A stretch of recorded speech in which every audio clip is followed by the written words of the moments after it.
Attention, dans cette vidéo, encore des mensonges sionistes que je vais essayer de vous décortiquer pour vous montrer vraiment l'absurde. On va parler aujourd'hui proportion et rapport de force. C'est parti. Cerveau, il tourne pas pareil que les autres. Regardez bien ce que je vais vous montrer. Faites tourner la vidéo, c'est encore gravissime. Regardez. Et j'en viens donc à cette question des civils innocents. Lorsque j'ai dit qu'il n'y avait pas de civils innocents, d'abord c'est pas moi je suis pas le premier à le dire. Je dirais, c'est peut-être le constat presque unanime de tous ceux qui sont revenus de Gaza.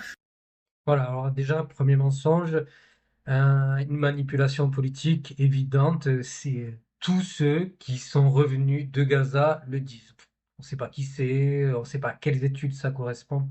Et c'est là où on voit qu'une société est entrée vraiment dans l'idiocratie et dans ce brouhaha, tout le monde parle sur les réseaux sociaux et dans les médias, eh bien on peut tout dire et n'importe quoi. Et d'ailleurs, ce genre de personnes, les sionistes ou l'extrême droite, n'aiment absolument pas les gens qui font des études et qui font des études sur une situation, qui ramènent des données, qui ramènent des informations vérifiables, qui amènent une quantité d'informations qu'on peut vérifier. Non, en fait, on a juste des gens, allez, on va dire des vieilles commères ou des vieux commères, l'équivalent de vieilles commères, qui déversent leur fiel et puis qui disent n'importe quoi et qu'on ne peut pas vérifier.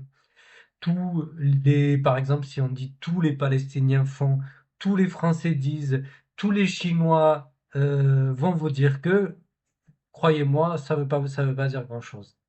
Donc on a besoin d'avoir des choses qui sont étudiées et sourcées. La suite.